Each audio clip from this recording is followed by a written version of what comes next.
which has granted our request for the inclusion of the existing voter card as breeder document for the compilation of the register. And I think that we are most grateful. I think that this is the most substantive issue for which we came to court. So we will get back to office and we will address a full-blown press conference on the consequential matters arising. But how does this make you feel, General?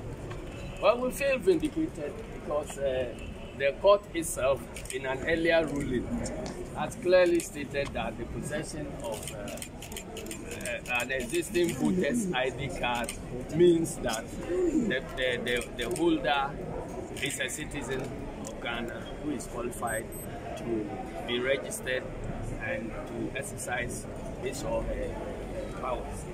And so the court couldn't have gone back on its own earlier ruling. And it did also admit that the right to vote, once it accrues to a person, cannot be taken back in a whimsical and capricious manner in which the Electoral Commission sought. So we want to thank you very much. I will get back to you when we are in office. Thank you.